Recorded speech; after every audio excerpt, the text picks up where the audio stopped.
শেখ হাসিনাকে বাংলাদেশে প্রত্যর্পণের অনুরোধ বা দাবিটা যে ভারতের কাছে আসবে তা একরকম জানাই ছিল। অবশেষে সেটা এলো শেখ হাসিনার ভারতে পদার্পণের ঠিক 4 মাস 18 দিনের মাথায়। গত সপ্তাহে 23শে ডিসেম্বর সকালে দিল্লির চাণক্যপুরীতে বাংলাদেশ দূতাবাসের পক্ষ থেকে সেই বার্তা নোট ভার্বালের আকারে তুলে দেওয়া হল সাউথ ব্লকে ভারতের পররাষ্ট্র মন্ত্রণালয়ের হাতে। বাংলাদেশের অন্তর্বর্তী সরকারের উপদেষ্টা বা নীতি নির্ধারকরা বেশ কিছুদিন ধরেই আকারে ইঙ্গিতে বা খোলাখুলি বলে আসছিলেন যে তারা ভারতের কাছে শেখ হাসিনাকে ফেরত চাইবেন, যাতে তাকে গণহত্যার জন্য বিচারের কাঠগড়ায় তোলা যায়। যেই খুনি গোষ্ঠী আপনার জুলাই আগস্ট মাসে গণহত্যা চালিয়েছে, যারা পালিয়ে আছে তাদেরকে ধরার জন্য আমরা ইন্টারপোলের মাধ্যমে রেড নোটিশ জারি করতে যাচ্ছি। এটা খুব দ্রুত হবে। কিন্তু যে কোনো কারণেই হোক, আনুষ্ঠানিকভাবে সেই বার্তা বা চিঠি কিন্তু দিল্লির কাছে পাঠানো হচ্ছিল না। অবশেষে সেটা যখন এলো, তখন তা এলো নোট ভার্বালের আকারে। নোট ভার্বাল হলো আসলে দুই দেশের সরকারের মধ্যে এক ধরনের ডিপ্লোম্যাটিক কমিউনিকেশন বা কূটনৈতিক যোগাযোগের মাধ্যম, কিন্তু তাতে প্রেরকের কোনো স্বাক্ষর থাকে না। বার্তাটি হাতে আসার কয়েক ঘন্টার মধ্যেই দিল্লির পক্ষ থেকে প্রকাশ্যে সেটির প্রাপ্তি স্বীকার করা হয়। তবে পররাষ্ট্র মন্ত্রণালয়ের মুখপাত্র রণধীর জয়সওয়াল এটাও জানিয়ে দেন যে তাদের এ বিষয়ে এখনই কিছু বলার নেই। এরপর আরও বেশ কয়েকদিন কেটে গেছে। দিল্লির পক্ষ থেকে এ ব্যাপারে কোনো প্রতিক্রিয়া যেমন দেওয়া হয়নি, তেমনি বাংলাদেশকে নোট ভার্বালের কোনো জবাবও পাঠায়নি ভারত। বস্তুত ভারত সরকারের একাধিক গুরুত্বপূর্ণ সূত্র দিল্লিতে বিবিসি বাংলাকে আভাস দিয়েছেন তারা এই অনুরোধকে আদৌ খুব একটা আমল দিচ্ছেন না। এমনকি বাংলাদেশ সরকারও যে খুব একটা সিরিয়াসনেস বা গুরুত্বের সঙ্গে অনুরোধটা করেছে সেটাও মনে করছেন না কর্মকর্তারা। তারপরেও এই বার্তার জবাব নিশ্চয়ই দেওয়া হবে, কিন্তু তার জন্য দিল্লি কোনো ধরনের তাড়াহুড়ো করবে না বলেই ইঙ্গিত পাওয়া যাচ্ছে। কেন ভারত সরকার ওই নোট ভার্বাল নিয়ে এরকম মনোভাব পোষণ করছে, কর্মকর্তা এবং বিশ্লেষকদের সাথে কথা বলে তার কারণগুলোই অনুসন্ধান করা হয়েছে এই প্রতিবেদনে। বাংলাদেশের অন্তর্বর্তী সরকার যদিও দাবি করছে শেখ হাসিনাকে ফেরানোর প্রচেষ্টাকে তারা সর্বোচ্চ অগ্রাধিকার দিচ্ছে, ভারত কিন্তু মনে করছে তাদের পাঠানো বার্তা একটা দায়সারা পদক্ষেপের চেয়ে বেশি কিছু নয়। দিল্লিতে শীর্ষস্থানীয় একজন সরকারি কর্মকর্তা বিবিসিকে বলছিলেন, সত্যিই যদি বাংলাদেশ এই ব্যাপারটা নিয়ে সিরিয়াস হতো, তাহলে তো তারা শেখ হাসিনার বিরুদ্ধে নির্দিষ্ট অভিযোগগুলো কি এবং তার বিরুদ্ধে সাক্ষ্য প্রমাণই বা কি সেই বিবরণও পেশ করত। মানে যেমনটা একটা চার্জশিটে থাকে। 1-2 পাতার একটা নোটে যে সেটা থাকতে পারে না তা তো বলাই বাহুল্য। ফলে তার বক্তব্য, বাংলাদেশ সরকার আসলে তাদের দেশের মানুষকে এটা দেখাতে চাইছে যে তারা ভারতের কাছে প্রত্যর্পণের অনুরোধ জানিয়ে দিয়েছে এবং বল এখন ভারতের কোর্টে, আমাদের এখন আর কিছু করার নেই।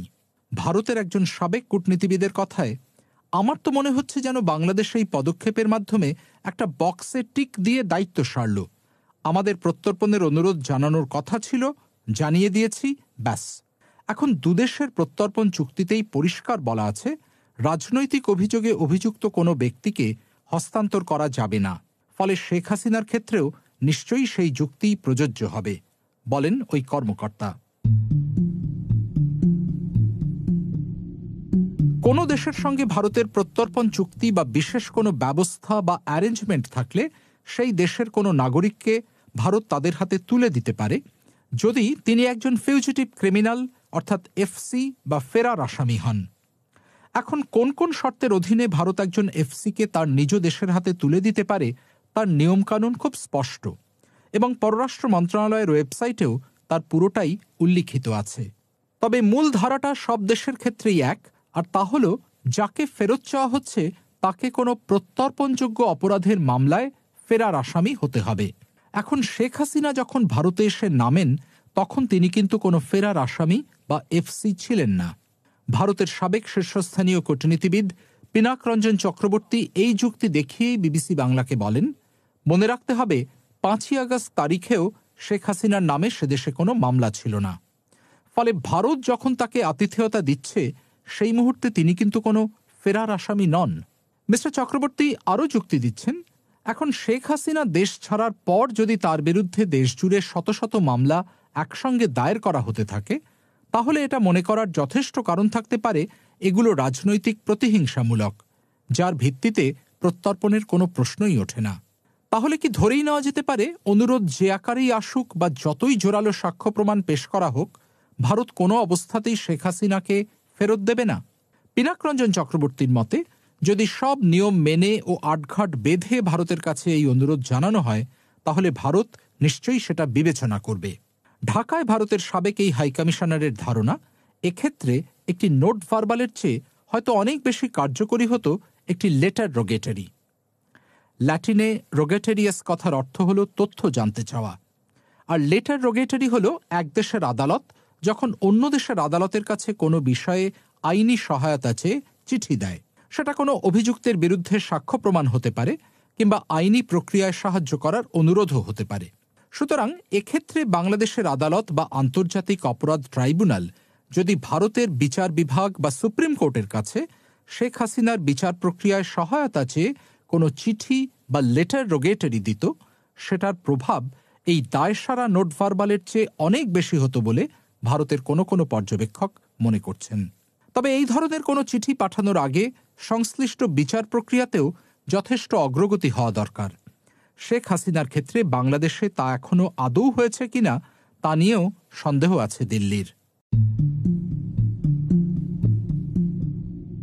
বিশ্লেষকদের কেউ কেউ মনে করেন, শেখ হাসিনার প্রত্যর্পণের অনুরোধ ভারতের তেমন একটা আমল না দেওয়ার বড় কারণ হল তাঁর দেশ ছাড়ার পেছনে বাংলাদেশের সেনাবাহিনীর ভূমিকা নিয়ে প্রশ্ন। তাঁরা বলছেন, শেখ হাসিনা যে বাংলাদেশের সেনাবাহিনীর প্রচ্ছন্ন সমর্থনেই নিরাপদে দেশ ছাড়তে পেরেছিলেন বা বলা যেতে পারে একটা সেফ প্যাসেজ পেয়েছিলেন, তা এখন আর কোনো গোপন তথ্য নয়।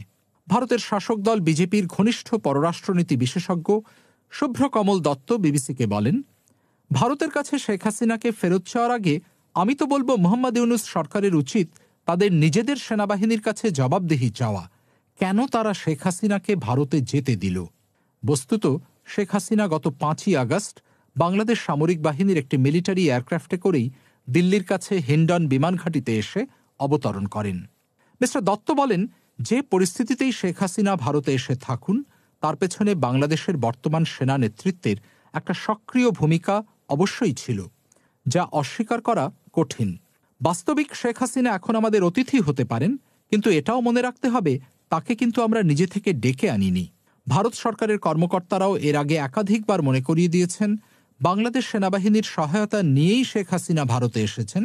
ভারত কিন্তু তাকে বিমান পাঠিয়ে ইভ্যাকুয়েট করেনি বা তুলে নিয়ে আসেনি। ফলে 5ই আগস্টের সেই ঘটনাক্রম আজ শেখ হাসিনার প্রত্যর্পণের অনুরোধকে বেশ কিছুটা দুর্বল করে দিচ্ছে বলেই ভারতের বিশ্বাস। দিল্লিতে সাউথ ব্লকের একজন শীর্ষস্থানীয় কর্মকর্তা বিবিসিকে বলছিলেন, রাষ্ট্রের একটি গুরুত্বপূর্ণ স্তম্ভ অর্থাৎ সেনাবাহিনী তাকে ভারতে আসতে সাহায্য করেছে, আর এখন রাষ্ট্রেরই আরেকটি স্তম্ভ অর্থাৎ নির্বাহী বিভাগ তাকে ভারত থেকে ফেরত চাইছে। এর মধ্যে তো একটা স্ববিরোধিতা আছেই। এই সব কারণেই বাংলাদেশের নোট ভার্বালের তড়িঘড়ি একটা জবাব দেওয়া উচিত, কিংবা শেখ হাসিনার প্রত্যর্পণের ব্যাপারে দ্রুত একটা সিদ্ধান্ত নেওয়া দরকার, তেমনটা ভারত মনে করছে না।